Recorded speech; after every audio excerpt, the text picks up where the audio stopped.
Yeah, Test cricket's newest spectacle, the World Test Championship final, bowled off on Wednesday with India facing Australia at the Oval in London. The day was defined by an unbroken 251-run fourth-wicket partnership between Travis Head and Steve Smith. Gerard Morris-Seeley has a recap. It's a very good morning. The two best teams in Test cricket walking out to the middle at the Oval to battle on the first day of the World Test Championship final. India winning the toss and asking Australia to have first knock. Things started on a high for the Indians when Mohammad Siraj got the wicket of Usman Khawaja for a duck. But control shifted early to the Aussies and they kept it. David Warner was on the hunt for a big total. The hard-hitting lefty certainly went after it, but he fell for 43 just before the lunch break with the score on 71 for 2. The day's best performers, Steve Smith and Travis Head, revived the Aussie innings. The pair took the day completely away from India, putting on the accelerator after the lunch break. Head was the aggressor of the partnership, stroking 23 boundaries, including 22 fours and a 6. This boundary will bring up the 13th Test 50 for the man from South Australia as the Baggy Greens headed to tea at 170 for 3. Steve Smith was his usually classy self, playing a supportive role to Head. He reached his half-century shortly before the drinks break in the final session. Head's century followed soon after. Gets this one away. Test century in the ultimate test for Australia's most attacking batter. Travis Head's done it in just 106 balls, and it's his first 100 away from home. First ever against India as well. The pair pushed on the scoring during the final hour, even after the new ball was taken. And the two piled on a partnership of 251 by the end of play, with Head 4 runs away from 150 and Steve Smith not out on 91, as Australia reached 327 for 3 at Stumps. Yeah, terrific batting performance from Steve Smith and Travis Head, and return to Fazir Mohammed as we recap the day's action. Faz, welcome to the show. How are you doing today? Not too bad at all, and a really interesting first day's cricket in this final. Yeah, really interesting first day cricket indeed, and starting from the team selections, especially the selection of the India team. No Ravichandran Ashwin in their final 11. What did you make of that? Again, it's one of those things that we've talked about before, that Ashwin almost always seems to be on the cusp of being left out. If they've got to play just one spinner, they seem to prefer Jadeja, probably for his batting as well, even though Ashwin is no slouch with the bat. As the West Indies know only too well, he's gotten at least 3 Test hundreds against the West Indies. But again, winning the toss and not batting first was a big call in the context of not just oval Test matches, but Test match cricket generally in England.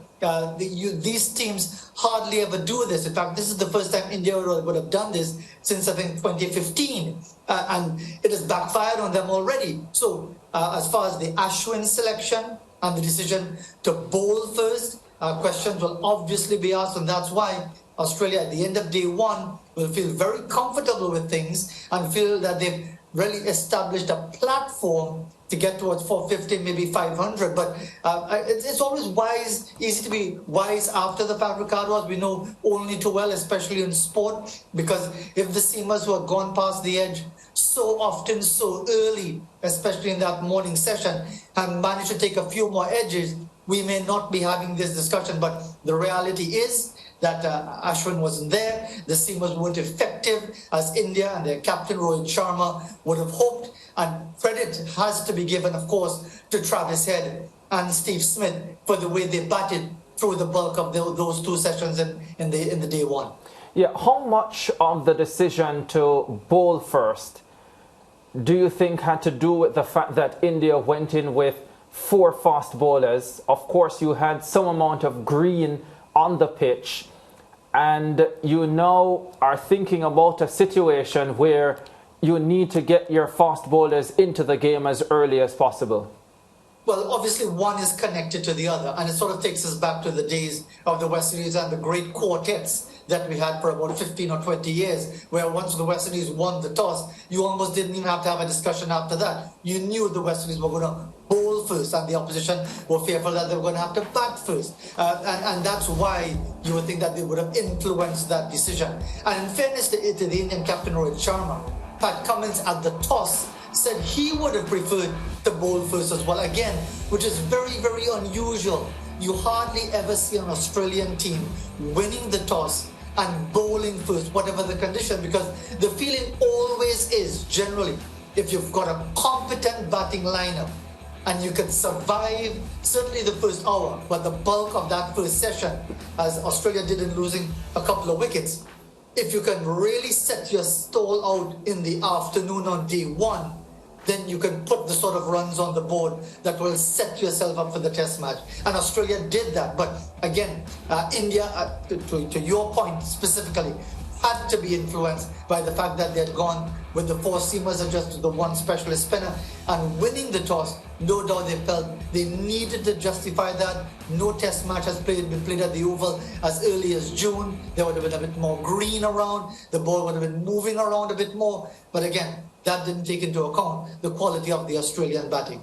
Yeah, and having said all of that, India did have Australia at 76 for 3 in the 25th over, so the day could have gone much differently had it not been for Travis Head and Steve Smith and their brilliant partnership, 251 unbroken. Talk to us about the quality of the knocks we saw from Travis Head, his first century away from Australia, and Steve Smith, who just makes runs everywhere.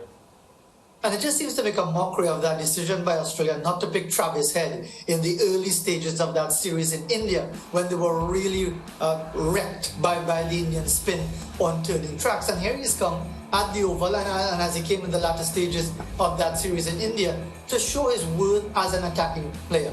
Now again, the way he plays, there's always the likelihood that he's going to fall to what will be deemed a reckless shot early in his innings.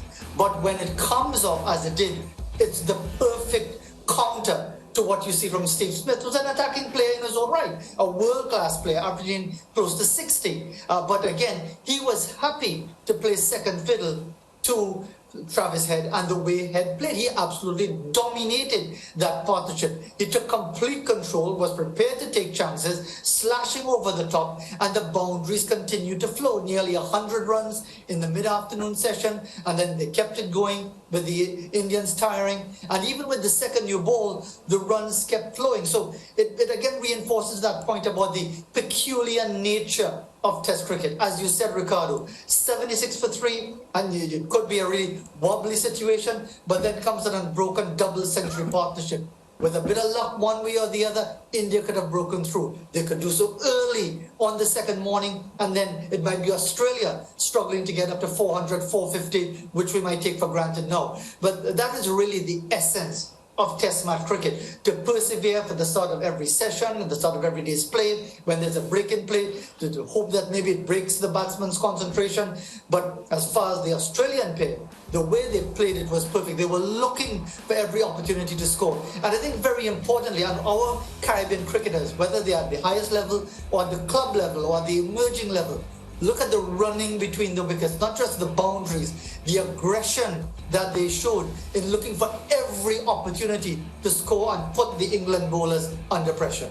I was keen to hear your comments just now, Faz, on Travis Head and his approach to his innings, because I noted that when he got into the 90s, he still continued to play his shots as if he was in a hurry to get to 100, when a lot of batsmen, when they get into the 90s, they begin to get a little bit more careful just to ensure that the 100 comes, and then the shots would come after.